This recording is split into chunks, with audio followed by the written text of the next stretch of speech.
Chapter में basically हम देखेंगे चैप्टर नंबर 1 में कि कैसे युद्ध का जो सारा जो युद्ध भूमि है उसको कैसे रचा गया था, वहां कौन कौन उपस्थित थे।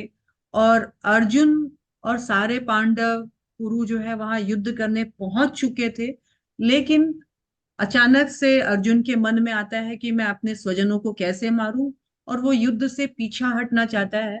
लेकिन भगवान उनको बोलते हैं कि एक क्षत्रिय के लिए युद्ध से पीछे हटना सही नहीं है। तो कैसे भगवान उसको वापस मोटिवेट करते हैं और उसकी जो ओरिजिनल ड्यूटी है उससे भगवान वापस उसको करने के लिए उसको प्रोत्साहन देते हैं, और भगवान उसको यथारूप ज्ञान भी देते हैं।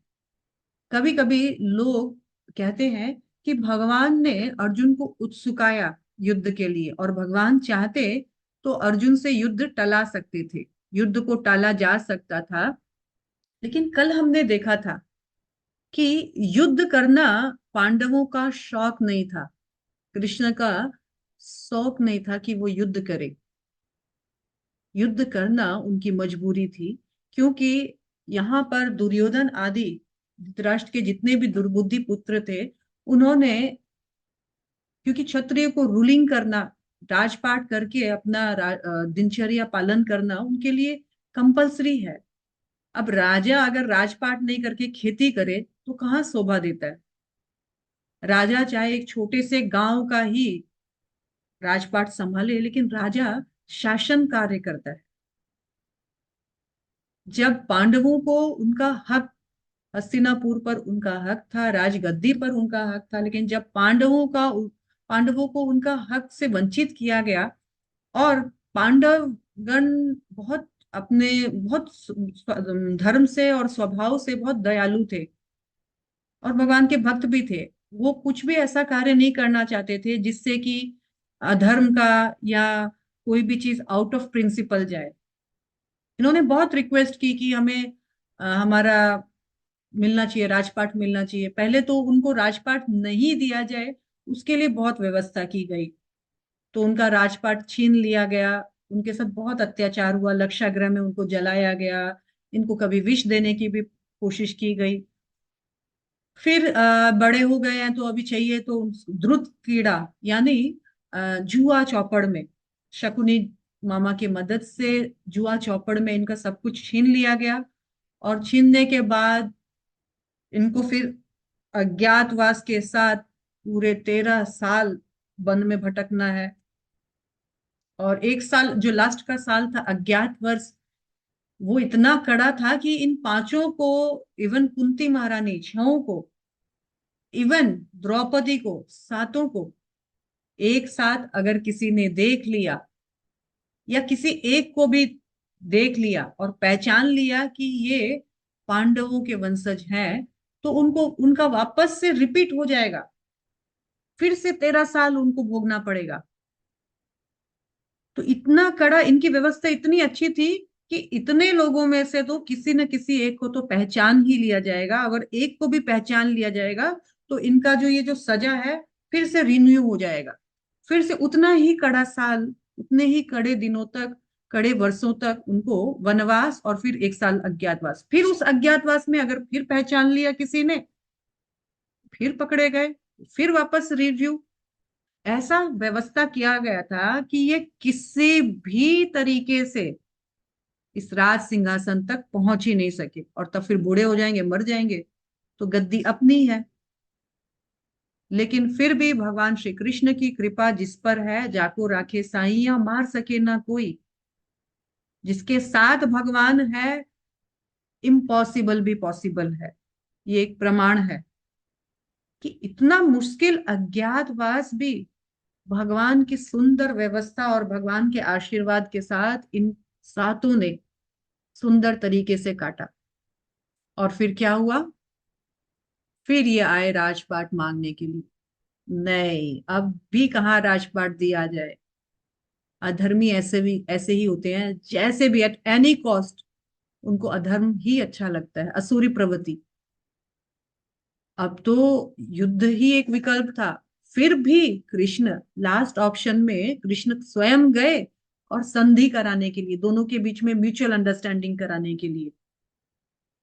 50-50 का बात हुआ, पूरा नहीं भी देते हो तो 50-50 दो, 50-50 नहीं देते तो भाई कुछ भी करो, 25-30%, 40% जो भी दो तुम दो। अरे भाई कुछ भी नहीं देते हो तो एक राज्य दे दो, पांचों भाई जो है इसमें कर लेंगे। अरे राज्य नहीं तो 5 गांव दे दो। 5 गांव तो छोड़िए, दुर्योधन का उत्तर था, हम एक गांव भी नहीं देंगे। एक तो क्या, हम सुई के बराबर का नोक का भी हम इनको जगह या जमीन नहीं देंगे।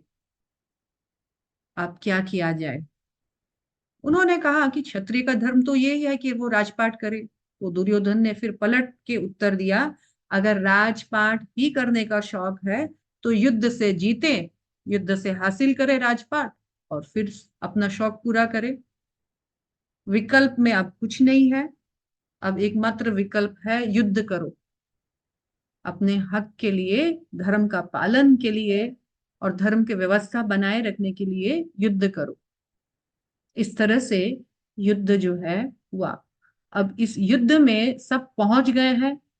कुरुक्षेत्र नाम का एक पवित्र भूमि है जहां पहुंच गए हैं। युद्ध की तैयारी एकदम, बस आज युद्ध स्टार्ट होने ही वाला है। और उसी दौरान जब 18वां दिन हुआ, युद्ध भूमि कई युद्ध में कई समय तक युद्ध चला, लेकिन एक दिन ऐसा हुआ कि युद्ध होने से पहले अर्जुन के मन में कुछ समस्याएं, दुविधाएं जगी कि मैं पहले युद्ध करने से पहले सारी व्यवस्था तो देख लूं, अपोजिट पार्टी की व्यवस्था क्या है, तब युद्ध करूंगा। और फिर स्टार्ट होता है। भगवान ने अर्जुन को ऐसे एक स्थिति में ढाला जिसमें अर्जुन मोहग्रस्त हो गया और अर्जुन जो है युद्ध से पीछे हटने लगा।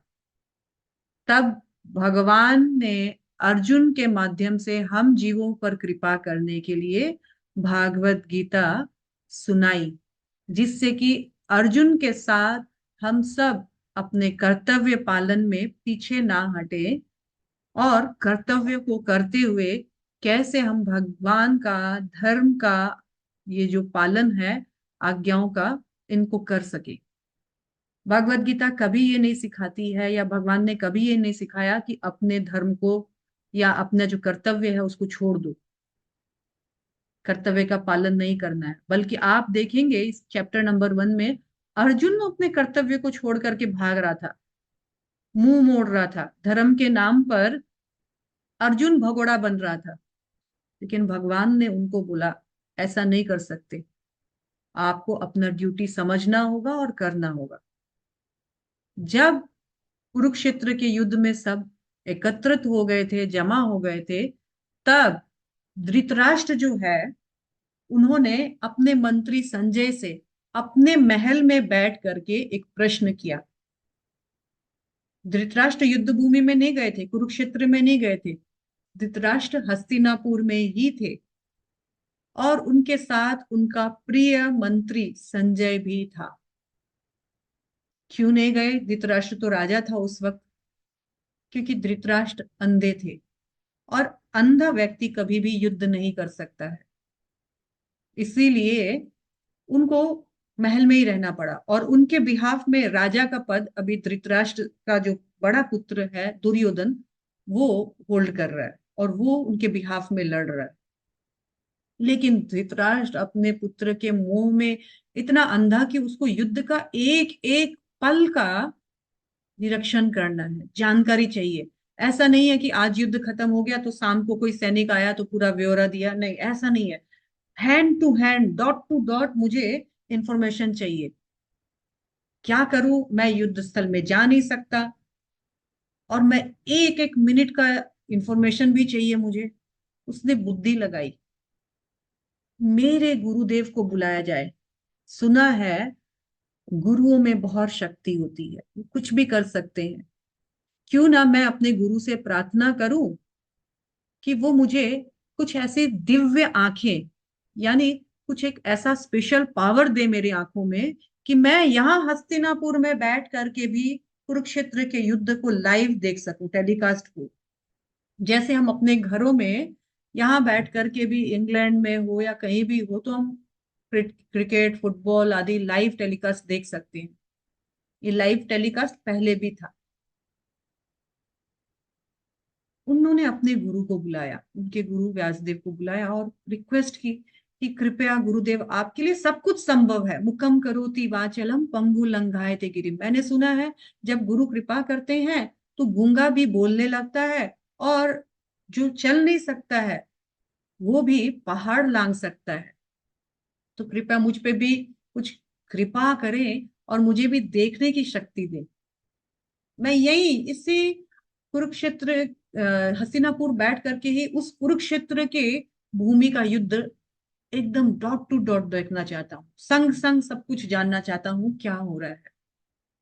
जब गुरु ने उनकी ऐसे बातें सुनी तो उन्होंने देखा कि ये सिर्फ आंख से ही जन्मांध नहीं है, जन्म का ही अंधा नहीं है, बल्कि ये तो विचारों से, बुद्धि से भी अंधा है। ये तो अपने पुत्र के मुंह में भी अंधा हुआ हुआ है। ये अगर युद्ध में चीजों को मेरी कृपा से देख भी ले तो ये चीजों को बहुत बायस होके देखेगा, एक तरफा होकर देखेगा, अपने पुत्र का होकर देखेगा। इसको देखकर शक्ति देने से भी ये अंधा जैसा ही देखेगा। तो उन्होंने कहा देखो ये पॉसिबल नहीं है, तुम सक्षम नहीं हो, तुम सक्षम नहीं हो कि मैं तुम्हें दिव्य दृष्टि दूं और तुम उसको ग्रहण कर लो। तो कुछ तो कीजिए गुरुदेव, मुझे जैसे भी हो मुझे चाहिए, ये कृपा आपसे लेना है। तो गुरु ने कहा ठीक है, कोई बात नहीं है, तुम कैपेबल नहीं हो लेकिन तुम्हारा ये जो मंत्री है ये कैपेबल है। हम एक काम करते हैं, तुम्हारे मंत्री को ये दिव्य चक्षु दे देते हैं और वो कुरुक्षेत्र की युद्ध भूमि में जो भी हो रहा है यहाँ से लाइव टेलीकास्ट देखेगा और तुमको साथ साथ में कमेंट्री भी करेगा, बताएगा भी। इस तरह से तुम्हारा भी काम हो गया और सही पात्र को सही वस्तु भी प्राप्त हो जाएगी। ठीक है, उन्होंने सोचा कि ये भी बेटर ऑप्शन है।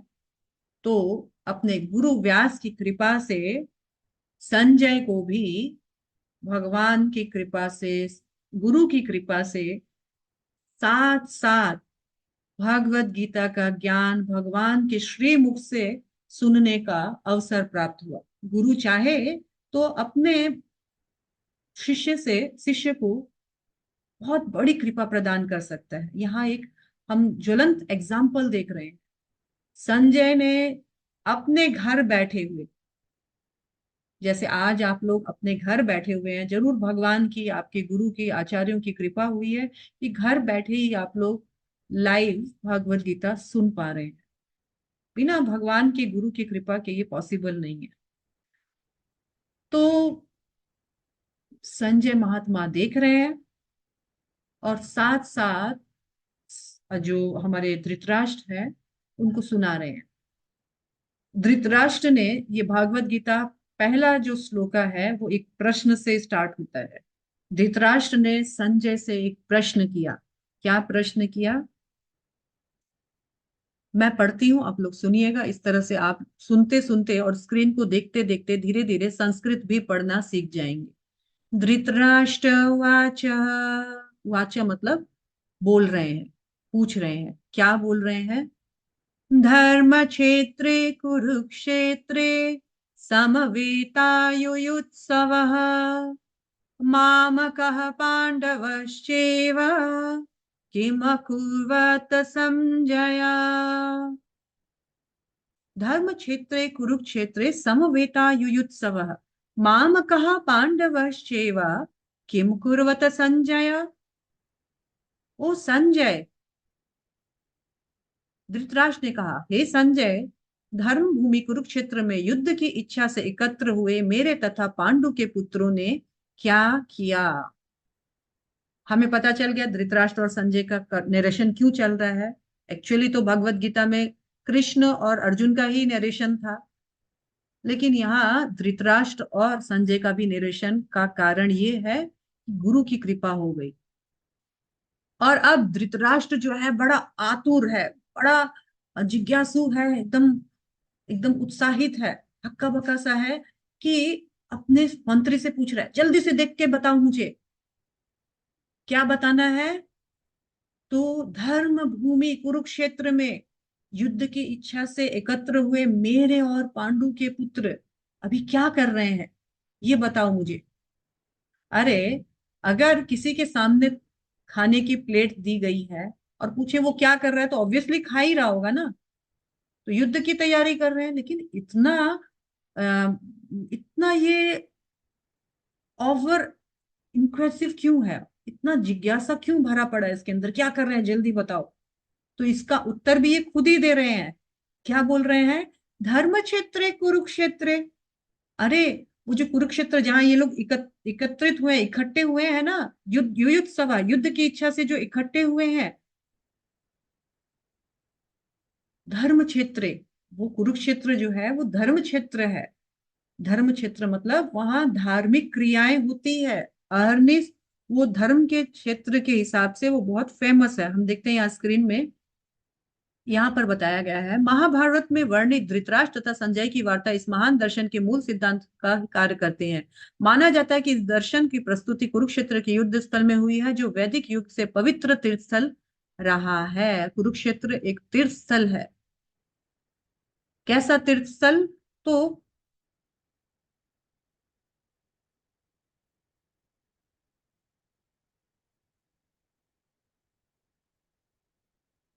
ऊपर है,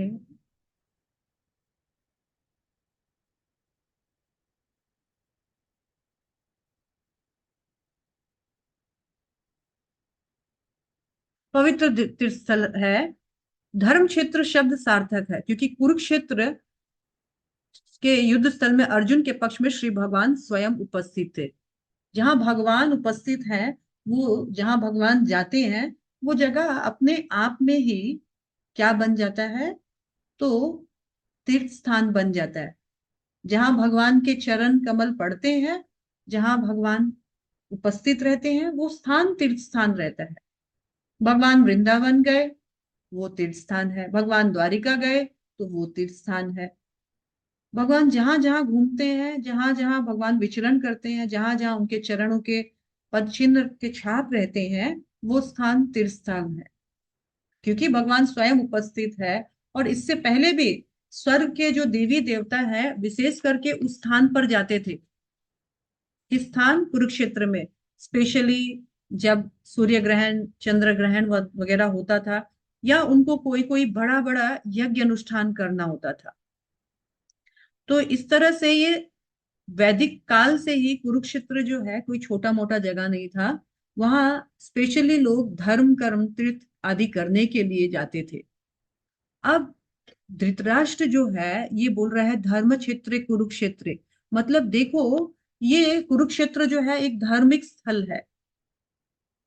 जरा संजय मुझे जल्दी जल्दी बताओ, माम का, मेरे और पांडवा और मेरे भाई के पुत्र, एक्चुअली दोनों तो एक ही जगह रहते थे, एक ही वंश के हैं, कुरुवंशी हैं। मेरा और तेरा कहाँ से आ गया? ये मन का, जो धृतराष्ट्र है उसके मन का, उसका विचार बता रहे हैं। हमारे जो वाणी है वो हमारे विचारों का ही संग्रह है। हमारा मन में क्या चल रहा है यहाँ से प्रकाशित हो जाता है।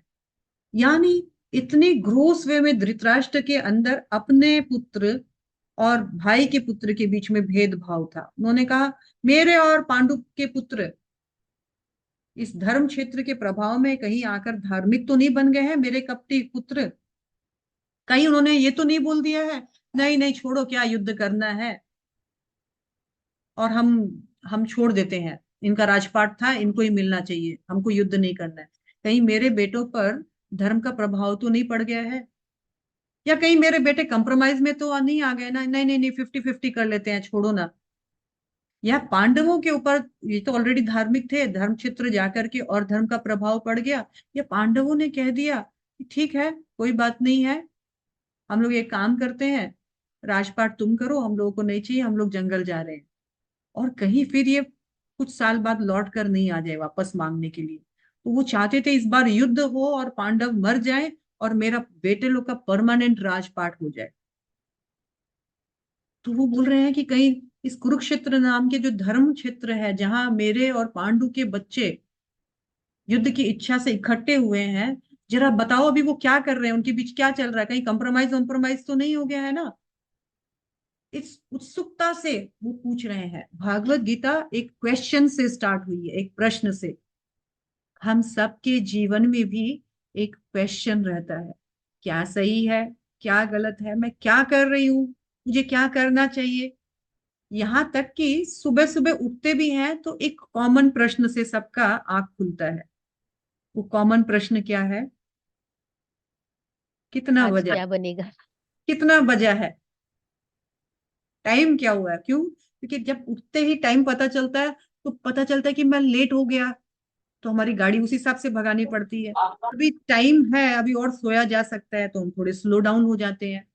तो हम सबके जीवन का और हम सबका दिनचर्या भी एक प्रश्न से स्टार्ट होता है। ये भागवत गीता भी एक प्रश्न से स्टार्ट हुआ है, और हमारे जीवन का हर उत्तर इस भागवत गीता में आपको प्राप्त होगा। आप देखिएगा, इन द लॉन्ग रन जब भागवत गीता सुनेंगे पढ़ेंगे, आपको ऐसा फील होगा कि ये तो मेरे ही अपने ही प्रश्न के यहाँ पर सॉल्यूशंस आ रहे हैं। तो यहाँ एक चीज और बताई गई है तात्पर्य में, श्रील प्रभुपाद ने बहुत सुंदर से तात्पर्य को प्रेजेंट किया है। भगवान को धर्म का पिता बताया गया है। भगवान धर्म के पिता हैं, और धर्म के पिता होने के कारण भगवान को धर्म की रक्षा का उत्तरदायित्व है। भगवान की रेस्पॉन्सिबिलिटी है कि वो धर्म की रक्षा करे। कोई एक माता जी ये पढ़िए ये वाला पैराग्राफ, धर्म क्षेत्र शब्द। हरे कृष्णा। हरे कृष्ण। धर्म क्षेत्र शब्द सार्थक है क्योंकि कुरुक्षेत्र के युद्ध स्थल में अर्जुन के पक्ष में श्री भगवान स्वयं उपस्थित थे। कौरवों का पिता धृतराष्ट्र अपने पुत्रों की विजय की संभावना से विषय में अत्यधिक संदिग्ध था। अतः इसी संदेह के कारण उसने अपने सचिव से पूछा, उन्होंने क्या किया? वह आश्वस्त था कि उसके पुत्र और उसके छोटे भाई ये पांडु के पुत्र कुरुक्षेत्र की युद्ध भूमि में निर्णयात्मक संग्राम के लिए एकत्रित हुए हैं। फिर भी उसकी जिज्ञासा सार्थक है। वह नहीं चाहता था कि भाइयों में कोई समझौता हो, अतः वह युद्ध भूमि में अपने पुत्रों की नीति भाग्य भावी के विषय में आश्वस्त होना चाह रहा था। किंतु इस युद्ध को कुरुक्षेत्र में लड़ा जाना था, जिसका उल्लेख वेदों में स्वर्ग के निवासियों के लिए भी तीर्थस्थल के रूप में हुआ है। अतः धृतराष्ट्र अत्यंत भयभीत था कि पवित्र स्थल का युद्ध के परिणाम पर न जाने कैसा प्रभाव पड़े। उसे भली भांति ज्ञात था कि इसका प्रभाव अर्जुन तथा पांडु के अन्य पुत्रों पर अत्यंत अनुकूल पड़ेगा, क्योंकि स्वभाव से वे सभी पुण्यात्मा थे। संजय भी श्री व्यास का शिष्य था, अतः उनकी कृपा से संजय धृतराष्ट्र के कक्ष में बैठे बैठे कुरुक्षेत्र के युद्ध स्थल पर दर्शन कर सकता था। इसीलिए धृतराष्ट्र ने उसे युद्ध स्थल की स्थिति के विषय में पूछा। पांडव तथा धृतराष्ट्र के पुत्र दोनों ही एक के वंश के से संबंधित है, किंतु यहाँ पर धृतराष्ट्र के वाक्य से उनके मनोभाव प्रकट होते हैं। उसने जानबूझकर वे अपने पुत्रों को कुरु कहा और पांडु के पुत्रों को वंश के उत्तराधिकारी से विलय कर दिया। इस तरह पांडु के पुत्र अर्थात अपने भतीजों के साथ धृतराष्ट्र की विशिष्ट विशिष्ट मन स्थिति समझी जा सकती है। जिस प्रकार धान के खेत से अनवांछित पौधों को उखाड़ दिया जाता है, उसी प्रकार इस कथा के आरंभ से ही ऐसी आशा है कि जहाँ धर्म के पिता श्री कृष्ण उपस्थित हो, वहाँ कुरुक्षेत्र रूपी खेत से दुर्योधन आदि धृतराष्ट्र के पुत्र रूपी अवांछित पौधों को समूल नष्ट करके युधिष्ठिर आदि नितांत धार्मिक पुरुषों की स्थापना की जाएगी। यहाँ धर्म क्षेत्र और क्षेत्र शब्दों की उनकी ऐतिहासिक तथा वैदिक महत्ता के अतिरिक्त यही सार्थकता हरे है। कृष्णा, हरे थैंक यू कृष्णा। माता जी। तो यहाँ बताया गया है कि जिस तरह क्षेत्र, क्षेत्र मतलब होता है फील्ड, धर्म क्षेत्र कुरुक्षेत्र, दो बार क्षेत्र क्षेत्र का यहाँ पर वर्ड जो है इस्तेमाल हुआ है। तो यहाँ क्षेत्र मतलब होता है फील्ड। एक फील्ड में क्या होता है, जब धान लगाता है किसान, तो कुछ कुछ अवांछित पौधे यानी अनवांटेड घास फूस, अनवांटेड कुछ और दूसरे पेड़ पौधे भी लग जाते हैं, जिनको लगाया नहीं जाता और जिनकी आवश्यकता भी नहीं होती है।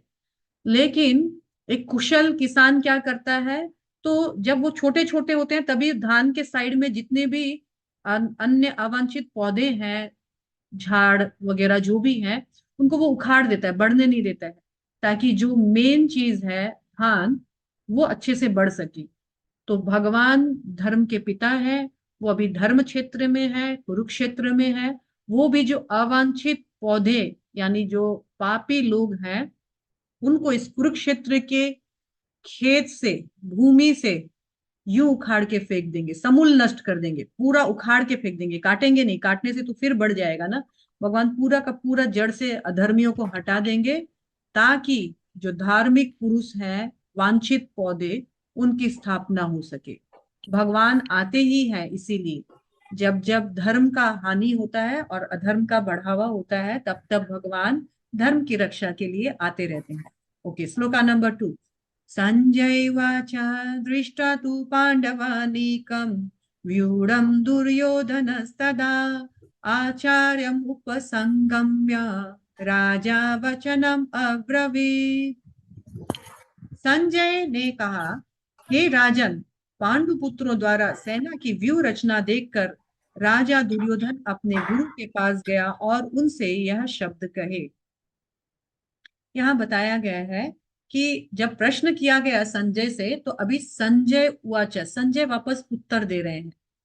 क्या देख उत्तर दे रहे हैं? दृष्ट्वा तु पांडवानीकम व्यूढ़म दुर्योधनस्तदा। जब हे राजा, हे राजा धृतराष्ट्र, सुनिए, पांडवानिकम, पांडवों की, व्यूढ़म, विशाल जो सेना है, उसको दृष्टवा, देख करके आपका जो बेटा है ना दुर्योधन, वो क्या किया, अपने आचार्य, अपने गुरु के पास भागे भागे गया और वचनम अब्रीवता, और उनसे कुछ बोल रहा है। यानी संजय अभी बोल रहे हैं कि आपका बेटा जो दुर्योधन, जो आपके बिहाफ में अभी राजा बन करके युद्ध लड़ रहा है, वो जब, उसने सोचा भी नहीं था कि पांडवों की सेना इतनी विशाल होगी, इतनी बढ़िया से व्यवस्थित होगी। क्यों? क्योंकि उसने तो कृष्ण की नारायणी सेना पहले से ही विशाल सेना ले ले चुका था वो। तो दुर्योधन को लगा इनके पास तो 2 4 10 जन होंगे। लेकिन वो जब युद्ध भूमि में जब आमने सामने आए, तो आपका बेटा दुर्योधन पांडवों की इतनी विशाल सेना देख करके घबरा गया, और घबराहट के मारे वो अपने गुरु, और साथ साथ में उनके गुरु जो हैं उनके सेनापति भी थे, तो उनका नाम क्या था? उनका नाम द्रोणाचार्य था। उनके पास गए और जा करके कुछ बोला उन्होंने। क्या बोला, हम आगे नेक्स्ट श्लोक में देखते हैं। थोड़ा सा ये पढ़िएगा माता जी, शारदा माता जी। हरे कृष्णा। धृतराष्ट्र जन्म से अंधा था। दुर्भाग्यवश वह आध्यात्मिक दृष्टि से भी वंचित था। वह यह भी जानता था कि उसी के सामने उसके पुत्र भी धर्म के मामले में अंधे हैं, और उसी विश्वास था कि वे पांडवों के साथ कभी भी समझौता नहीं कर पाएंगे, क्योंकि पांचों पांडव जन्म से ही पवित्र थे। फिर भी उसे तीर्थ स्थान के प्रभाव के विषय में संदेह था। इसीलिए वह संजय युद्ध भूमि की स्थिति के विषय में उसके प्रश्न के मंतव्य मंतव्य को। को समझ गया था। अतः वह निराश से राजा को प्रोत्साहित करना चाह रहा था।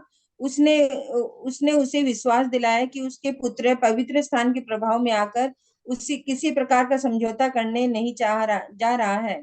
उसने राजा को बताया कि उसका पुत्र दुर्योधन पांडवों की सेना को देखकर तुरंत अपने सेनापति द्रोणाचार्य को वास्तविक स्थिति से अवगत कराने गया। यद्यपि दुर्योधन को राजा कहकर संबोधित किया गया है, तो भी स्थिति की गंभीरता के कारण उसे सेनापति के पास जाना पड़ा। अतः दुर्योधन राजनीतिज्ञ बनने के लिए सर्वथा उपयुक्त था। किंतु जब उसने पांडवों की व्यूह रचना देखी तो उसका यह कूटनीतिक व्यवहार उसके भय को छिपा न पाया। हरे कृष्णा। वो भाग करके, अभी वो राजा की पोजीशन में है दुर्योधन, और भाग करके अपने गुरु और सेनापति के पास गया। क्यों गया? क्योंकि वो बौखला चुका था। अपने ऑपोजिट विपक्ष की सेना को देखकर वो बौखला गया था, और बौखला करके वो अपने आचार्य और सेनापति के पास गया, जबकि वो राजा की पोजीशन में है। राजा को तो बुलाना चाहिए था, राजा जाता नहीं है। लेकिन राजा अभी बौखलाया हुआ है, और बौखला करके अपने सेनापति के पास जाकर उन्हें कुछ बोल रहा है। ये एक परफेक्ट कूटनीतिज्ञ है, डिप्लोमेटिक इंसान है। ये क्या करता है आगे देखते हैं, 3rd नंबर श्लोका में इनकी डिप्लोमेसी कहां तक जाती है। पश्यतां पांडुपुत्राणाम आचार्य महतिम चमूम व्यूणाम द्रुपद पुत्रेण तव शिष्येण धीमता। हे आचार्य, पांडुपुत्रों की विशाल सेना को देखें। अरे गुरुदेव, देखो ये पांडु पुत्रों की विशाल सेना को तो देखो। अरे वो तो ऑलरेडी देख रहा है, तुम क्या दिखा रहे हो? जिसे आपके बुद्धिमान शिष्य द्रुपद के पुत्र ने इतने कौशल से व्यवस्थित किया है। एक्चुअली वो ये दिखाना चाह रहा है कि देखो, ये पांडवों की जो विशाल सेना है ना, बेवकूफ इंसान, देखो ये आपके शिष्य, जो द्रुपद का पुत्र है ना, आपका शिष्य, ये उसका कौशलता है। ये ताना मार रहा है अपने गुरु को, जो कि इस वक्त उनके सेनापति भी है। वो ये बोलना चाह रहा है, आप कैसे सेनापति हो? देखिए आपका जो शिष्य है द्रुपद पुत्र, जिसका नाम एक्चुअली धृष्टद्युम्न है, लेकिन नाम नहीं ले रहा है, लंबा बात बोल रहा है, द्रुपद पुत्र। क्यों? क्योंकि वो अपने आचार्य सेनापति को क्रोध दिलाना चाह रहा है, और उनको बोल रहा है आप बेवकूफ हो। क्यों ऐसा बोल रहा है? क्योंकि जो द्रुपद पुत्र यानी धृष्टद्युम्न जो है, वो द्रुपद का ऐसा एक प्रतिज्ञा था। एक्चुअली द्रुपद, राजा द्रुपद द्रौपदी के पिता है। द्रौपदी का भाई का नाम धृष्टद्युम्न है। ये दोनों, द्रौपदी और धृष्टद्युम्न, यज्ञ से उत्पन्न हुए थे। जब द्रुपद ने एक प्रतिज्ञा ली, क्या प्रतिज्ञा ली? तो मैं इस द्रोणाचार्य का वध अपने पुत्र से करवाऊंगा। एक्चुअली द्रोणाचार्य और द्रुपद दोनों फ्रेंड थे, बचपन के दोस्त थे, जैसे कृष्ण और सुदामा थे। और गुरुकुल से ही फ्रेंड फ्रेंड थे। जैसे सुदामा हमेशा गरीब था और कृष्ण क्षत्रिय थे, तो वो हमेशा एक राजकुमार का पोस्ट में थे, वैसे ही ये जो द्रुपद है ये राजा थे, और द्रोणाचार्य वीक थे, उनका फाइनेंशियल कंडीशन इतना अच्छा नहीं था। लेकिन द्रुपद बोलता था कि जब हम बड़े भी हो जाएंगे ना, तो और मैं जब राजा बनूंगा तो मैं तुम्हें अपना प्रॉपर्टीज दे दूंगा, ताकि तुम्हारा भी सारा कष्ट चला जाएगा, और हमारा फ्रेंडशिप हमेशा हम लोग मेंटेन रखेंगे। बड़ा हो जाएंगे, बड़े होंगे तभी भी मेंटेन रखेंगे, जैसे हम स्कूल्स में, कॉलेजेस में अपने फ्रेंड्स के साथ वादा करते हैं। लेकिन फिर कालक्रम में सब बड़े हो गए, अपने अपने लाइफ में सेट हो गए। अब द्रुपद राजा बन गया, और द्रोणाचार्य का स्थिति अभी भी बहुत बुरा है। द्रोणाचार्य के बच्चे दूध के लिए भी तरसते थे, रोते थे। तो एक दिन द्रोणाचार्य की पत्नी ने कहा कि आप अपने फ्रेंड से क्यों नहीं एक गाय ही मांग के ले आते हैं, कम से कम खाने पीने का व्यवस्था तो हमारा अच्छा हो जाएगा ना, बच्चों को खाने पीने का तकलीफ तो नहीं होगा। द्रुपद द्रोणाचार्य को भी लगा हाँ ठीक है, जाया जाए, अपने फ्रेंड से भी मिला जाए। ये ठीक वैसे ही है, कृष्ण और सुदामा की कथा जैसी।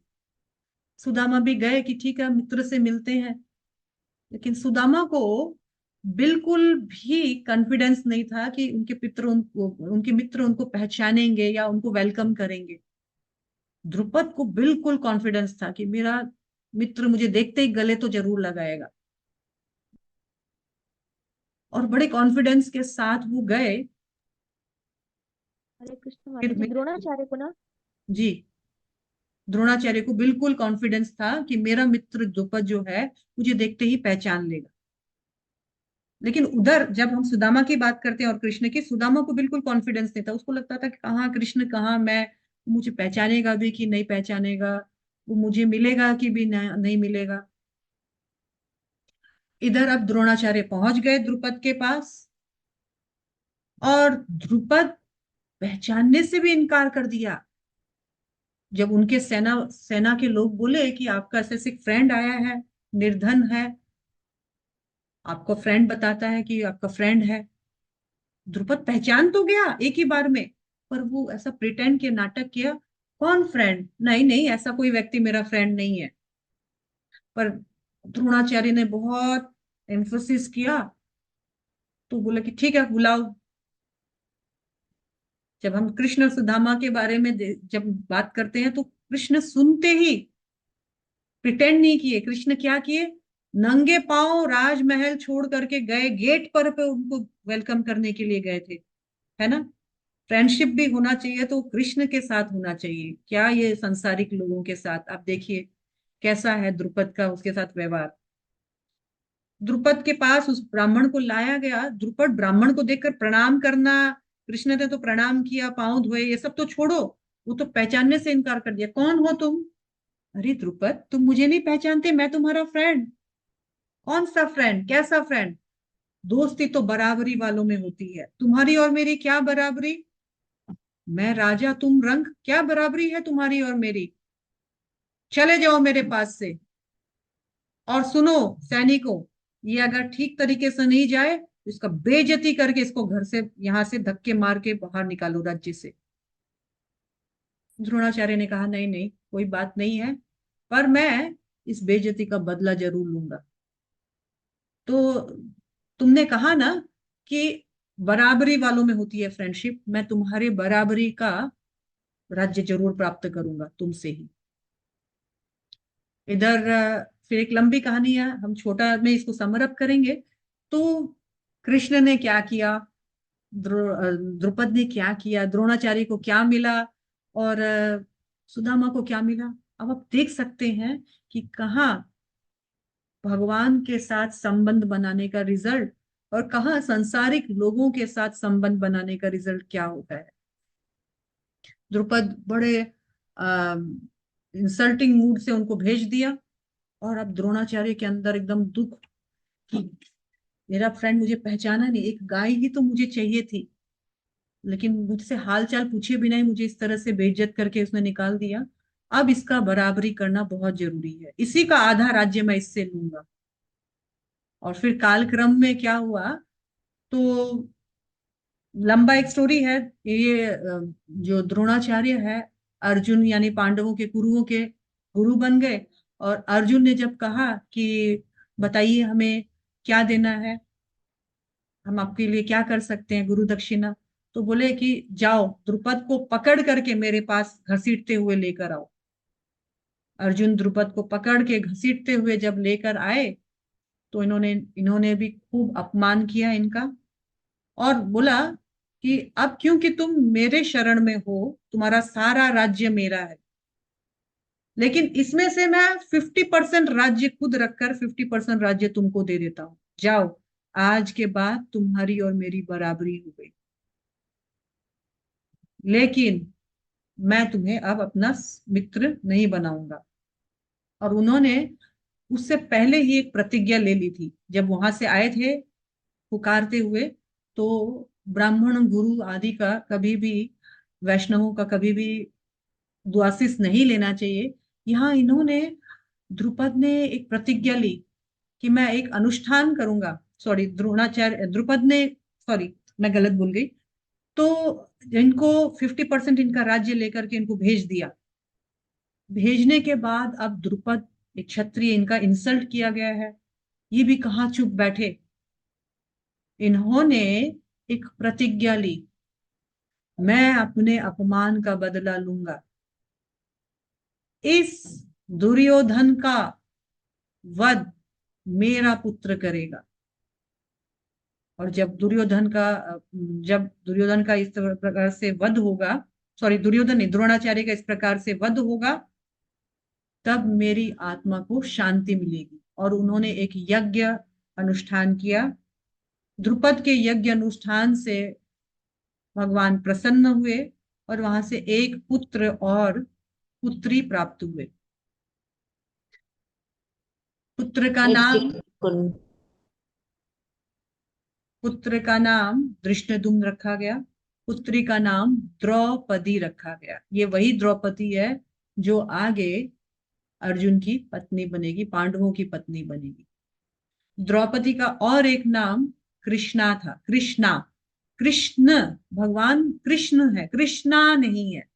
द्रौपदी का एक नाम कृष्णा है, क्योंकि वो यज्ञ स्थल से निकली थी, इसलिए उनका कंप्लेक्शन ब्लैकिश था, काला रंग का कंप्लेक्शन था, तो इनको कृष्णा भी कहा जाता है। और कृष्ण, भगवान श्री कृष्ण को कृष्ण कहा जाता है। तो इन्होंने कहा, इन्होंने जो द्रुपद पुत्र कहा ना दुर्योधन ने, इसका मतलब है वो गुस्सा दिलाना चाह रहे हैं, तुम्हें मालूम है कि ये तुमको मारने के लिए पैदा हुआ था धृष्टद्युम्न, फिर भी तुम उदार भाव होकर ब्राह्मण बन करके बड़े आए, इसको सारा शिक्षा दे दिया। आज देखो तुम्हारे ही सामने तुमको मारने के लिए तुम्हारी ही बुद्धि से इस्तेमाल की हुई बुद्धि को ले करके इतना सुंदर व्यवस्था कर दिया। इतना बड़ा बेवकूफी आपने किया, देखो आज उसका नतीजा सामने देखो अपने। अब और कोई सेकंड बुद्धिमानी मत कर बैठना, अब कोई सेकंड दया वया मत कर देना, युद्ध में युद्ध के लिए बढ़िया से युद्ध करना। पढ़िए माता जी। हरे कृष्ण। परम राजनीतिज्ञ दुर्योधन महाब्राह्मण सेनापति द्रोणाचार्य के दोषों को इंगित करना चाहता था। अर्जुन की पत्नी द्रौपदी के पिता राजा द्रुपद के साथ द्रोणाचार्य का कुछ राजनीतिक झगड़ा था। इस झगड़े के फलस्वरूप द्रुपद ने एक महान यज्ञ संपन्न किया, जिससे उसे एक ऐसा पुत्र प्राप्त होने का वरदान मिला जो द्रोणाचार्य का वध कर सके। द्रोणाचार्य इससे भली भांति जानता था किंतु जब द्रुपद का पुत्र धृष्टद्युम्न ने युद्ध शिक्षा के लिए उसको सौंपा गया, तो द्रोणाचार्य को उसे अपने सारे सैनिक रहस्य प्रदान करने में कोई झिझक नहीं हुई। अब धृष्टद्युम्न कुरुक्षेत्र की युद्ध भूमि में पांडवों का पक्ष ले रहा था और उसे द्रोणाचार्य से जो कला सीखी थी उसी के आधार पर उसने यह व्यूह रचना की थी। दुर्योधन ने द्रोणाचार्य की इस दुर्बलता की ओर इंगित किया और जिससे वह युद्ध में सजग रहे और समझौता न करे। इसके द्वारा वह द्रोणाचार्य को यह भी बताना चाह रहा था कि कहीं वह अपने प्रिय शिष्य पांडवों के प्रति युद्ध में उदारता न दिखा बैठे। विशेष रूप से अर्जुन उसका अत्यंत प्रिय एवं तेजस्वी शिष्य था। दुर्योधन ने यह भी चेतावनी दी कि युद्ध में इस प्रकार उदारता से हार हो सकती है। हरे कृष्ण। हरे कृष्णा। देखिए, एक तीर से कितना निशाना मार रहा है। एक तरफ वो गुस्सा दिला रहा है द्रोणाचार्य को कि आप क्या बेवकूफी किया, दूसरी तरफ वो मैसेज दे रहा है कि ऐसे बेवकूफी, ऐसा उदारता इस युद्ध में दोबारा मत कीजिएगा। तीसरा है वो चेतावनी दे रहा है कि इस बार युद्ध में बिल्कुल आपको चौकन्ना रहना है।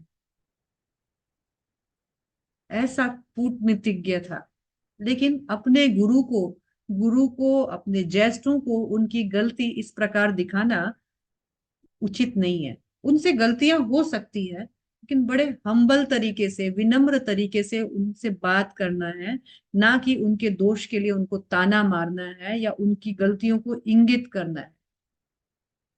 तो ये एक बहुत बड़ा अपराध दुर्योधन कर रहा है, जिसका नतीजा वो देखेगा। गुरु निंदा, गुरु अपमान कितना घातक हो सकता है। Next fourth. अत्र शुरा महेश्वासा भीम अर्जुन समायुधि युयुधानो विराटश्च द्रुपदश्च महारथा। ये इसने ये बताया कि देखो तुम्हारा जो शत्रु का जो पुत्र है धृष्टद्युम्न, कितने बढ़िया से ये यहाँ पर निपुणता के साथ पूरे एक्सपर्टली यहाँ पर इसने भी, ये उनका अपोजिट का सेनापति था, इसने भी सेना का निरीक्षण किया है।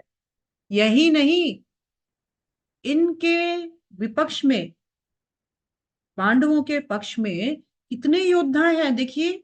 इस सेना में भीम तथा अर्जुन के समान युद्ध करने वाले अनेक वीर धनुर्धर है, यथा महारथी युयुधान, विराट तथा द्रुपद इत्यादि। अरे यही नहीं, इनकी सेना में कोई कमजोर नहीं दिख रहा मुझे। इनके सेनाओं में तो शुरा, बहुत सारे सूरवीर है। कैसे सूरवीर? तो सबसे पहले वो बौखला करके भीम का नाम लेता है, देखिए। और डर के मारे भीम को भी अर्जुन के समान धनुर्धर बता रहा है, जबकि भीम धनुर्धर नहीं है, भीम तो गदाधर थे। लेकिन डर के मारे सबसे पहले नाम भी लिया तो भीम का नाम लिया। क्यों? क्या कारण था भीम का नाम लेने का? क्योंकि क्या भीम आइडिया बहुत ही है? बलवान था। भीम भीम ने बहुत ही प्रतिज्ञा बलवान ली था थी और कि तीसरे उनके 100 पुत्रों का वध करके करेगा। Very good.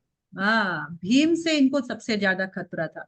क्यों? क्योंकि भीम ने प्रतिज्ञा ली थी कि धृतराष्ट्र के 100 का 100 पुत्र का वध मैं करूंगा।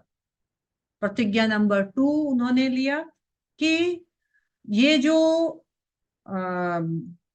दुर्योधन जो है, इसने कहा था ना कि द्रौपदी को कि आ मेरी जगह पे बैठ, इसकी जगह फाड़ कर, इसकी छाती फाड़ करके मैं उसका खून पीऊंगा। मेरे सामने मेरी पत्नी को ऐसा बोला। तीसरा, दुशासन, जिन्होंने द्रौपदी के केस खींचकर भरी सभा में उनको नग्न अवस्था में खड़ा करके और नग्न करने का प्रयास किया। इस दुशासन को, इनको मार करके इसका लहू जो है उससे मैं इस द्रौपदी का खुले केसों को मैं धोऊंगा, और फिर उससे मैं खुद को भी उनके अपने छाती पर लगाकर लहू को पी करके मैं अपना जो इंसल्ट है उसका बदला लूंगा। तो ये हमेशा भीम से डरा डरा रहता था कि हमें खतरा है तो सबसे ज्यादा भीम से ही है, कोई मारेगा तो भीम ही मारेगा। इसीलिए डर के मारे पहला पहला बौखला करके भीम को भी ये सामने खड़ा करके बोल रहा है कि इसके यहाँ तो भीम और अर्जुन जैसे महान धनुर्धर है। यही नहीं, युयुधान, विराट, द्रुपद जैसे महारथी भी, महान महान योद्धा भी उपस्थित है। हमें दुश्मनों को कमजोर नहीं आंकना चाहिए। देखिए द्रोणाचार्य, देखिए आचार्य, कितने सूरवीर हैं यहाँ पर। तात्पर्य पढ़िएगा माता जी। हरे कृष्ण। यद्यपि युद्ध कला में द्रोणाचार्य की महान शक्ति के समक्ष धृष्टद्युम्न महत्वपूर्ण बाधक नहीं था, किंतु ऐसे अनेक योद्धा थे जिनसे भय था। दुर्योधन इन्हें विजय पथ में अत्यंत बाधक बताता है, क्योंकि इनमें से प्रत्येक योद्धा भीम और अर्जुन के समान दुर्जय था। उसे भीम तथा अर्जुन के बल का ज्ञान था, इसीलिए वह अन्य की तुलना इन दोनों से करता था। हरे हरे कृष्ण। कृष्ण। श्लोका नंबर 5। दृष्टकेतु चेकितान काशीराजस्य वीर्यवान पुरुजित कुंती भोजस्य शैव्यश्च नरपुंगवः। इनके साथ ही दृष्टकेतु, चेकितान, काशीराज, पुरुजित, कुंतीभूष तथा शैव्य जैसे महान शक्तिशाली योद्धा भी थे। अन्य और भी उनके पक्ष में जो योद्धा थे उनका नाम लेकर के उनको चौकन्ना कर रहा है। और कुछ के नाम बता रहा है। युद्धमन्युश्च विक्रांत उत्तमोजाश्च वीर्यवान सौभद्रो द्रौपदेयाश्च सर्व एव महारथा।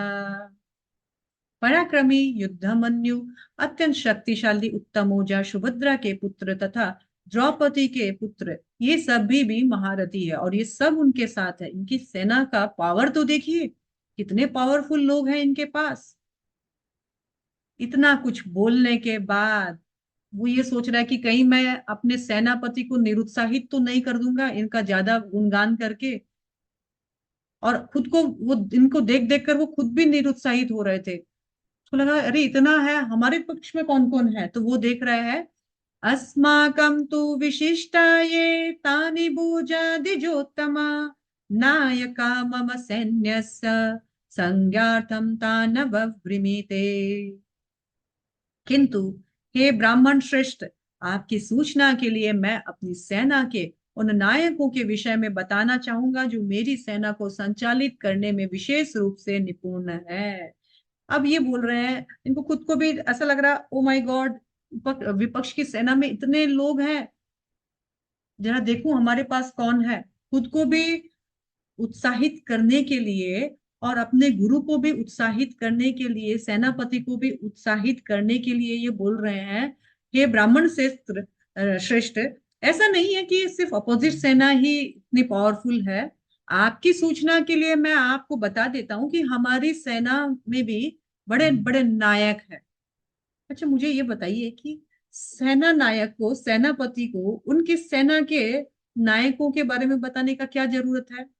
उन्होंने ही तो सारी रणनीति तैयार की है। उनको मालूम है ऑलरेडी कि उनके ग्रुप में कौन कौन योद्धा है। एक्चुअली अभी दुर्योधन घबरा गया है। खुद को उत्साहित करने के लिए वो इनका नाम ले रहा है कि हम भी किसी से कम नहीं है। जो सॉरी, बताना चाहूंगा, जो मेरी सेना को संचालित करने में विशेष रूप से निपुण है, वो भी कौन कौन निपुण है ऐसे तलाश कर रहा है, ताकि उसको विश्वास हो कि भाई मेरे पास भी पावरफुल लोग हैं, हम भी कम नहीं है। नेक्स्ट 8 नंबर श्लोक। भावान भीष्मश्च कर्णश्च कृपश्च समितिञ्जय अश्वत्थामा विकर्णश्च सोमदत्तिस्तथैव च। किसका नाम लूं पहले मैं? मेरे भी तो बहुत सारे लोग हैं, बल्कि मेरे सबसे ज्यादा है। और मैं नाम पहले किसका लूं, कोई खराब नहीं पा जाए, कोई ये नहीं सोचे कि इसको पहले बोल दिया मेरे को बाद में बोला। करूं तो क्या करूं? ये लेकिन डिप्लोमेटिक है, कूटनीतिज्ञ है। किसको पहले बोलूं, किसको बाद में बोलूं, इतना सोच सकता है ये व्यक्ति। ये क्या बोल रहा है? मेरी सेना में स्वयं आप है, भगवान आप है। आप मतलब कौन आप? द्रोणाचार्य। द्रोणाचार्य। की बात कर रहा है, द्रोणाचार्य। मेरी सेना में सबसे पहले तो आप ही हैं वो दिग्गज। एक्चुअली द्रोणाचार्य तो ब्राह्मण है ना, तो वो कंफ्यूज है। पहले मैं द्रोणाचार्य का नाम लूं कि पहले मैं भीष्म पितामह का? भीष्म पितामह सबसे ओल्डेस्ट पर्सन है, सबसे वृद्ध है। लेकिन यहाँ पर ये भी खराब नहीं, उनको भी लगे कुछ, तो वो सोचे कि चलो पहले ब्राह्मण को आदर दिया जाए। मेरी सेना में स्वयं आप है ना, हे ब्राह्मण श्रेष्ठ, आप स्वयं है, आप मेरे गुरु हैं, आप श्रेष्ठ हैं। और फिर उन्होंने भीष्म पितामह, जो सबसे एल्डरली व्यक्ति है, ओल्डेस्ट व्यक्ति है, उनके बारे में बताया। भीष्म पितामह है। सबसे पहले उन्होंने कर्ण को बोला, क्योंकि कर्ण उनके लिए जान देने के लिए भी आतुर रहता था। और उसको मालूम है कि कर्ण कहीं ऐसा नहीं हो जाए कि अपने भाइयों के प्रति बाद में वीक हो जाए। इसलिए कर्ण को बोला, तुम मेरे साथ हो, तुम मेरे मित्र हो, तुम मेरे लिए कुछ भी कर सकते हो, मेरे लिए ही बने रहना। कृपश्च, कृपाचार्य जो है वो द्रोणाचार्य के रिलेटिव है, और एक ब्राह्मण श्रेष्ठ है, वो भी एक आचार्य की पोजीशन में है, उनका नाम भी ले लिया। अश्वत्थामा, जिनको द्रोणाचार्य से बहुत अटैचमेंट है, ये भी इनके फ्रेंड है, इनके लिए कुछ भी कर सकते हैं, तो उनको याद करके अपने आप को प्रोत्साहित कर रहे हैं। विकर्ण, विकर्ण कौन है? तो ये तो 100 भाई थे, धृतराष्ट्र आदि जो है 100 भाई थे। एक तो वो और था खुद ही दुर्योधन, लेकिन 99 में से सबका नाम लेना पॉसिबल नहीं है। लेकिन एक का ही क्यों लिया? विकर्ण उनका भाई था, एक विकर्ण का ही नाम लिया, बाकी को नहीं भी बोला तो कोई बात नहीं है। विकर्ण का नाम इसलिए लिया क्योंकि एकमात्र विकर्ण ही वो व्यक्ति था, वो भाई था, जिन्होंने द्रौपदी चीर हरण के समय मुंह खोला था, अपोज किया था। ये सही नहीं है, पांडवों का पक्ष लिया था। अरे भाई विकर्ण, तू याद रखना, तुझे पांडवों के पक्ष में नहीं, विपक्ष में तुझे लड़ना है। तू मेरा भाई है, मुझे तेरे पर बहुत कॉन्फिडेंस है, बहुत आशाएं हैं, तू मेरी तरफ से युद्ध करेगा। विकर्ण को भी उन्होंने थोड़ा सा हवा में उठाया। सोमदत्ति शैव च, सोमदत्त जो है भूरिश्रवा का पुत्र है। भूरिश्रवा जो है उस युद्ध में उनके जो पांडवों के फ्रेंड थे, मतलब बहुत वृद्ध व्यक्ति में से एक थे। तो इन सब को बोला कि आप सब मेरे पक्ष में हो, आपके ऊपर मुझे बहुत आशा है, आप सब मेरे लिए युद्ध में किसी भी कीमत पर युद्ध में मेरा साथ देंगे, और मैं आप लोगों के कारण बहुत युद्ध में उत्साहित भी हूँ। मुझे बहुत आशा है कि आप लोग मुझे युद्ध में अवश्य विजयी प्राप्त करवाएंगे। तात्पर्य पढ़िएगा माता जी। हरे कृष्णा।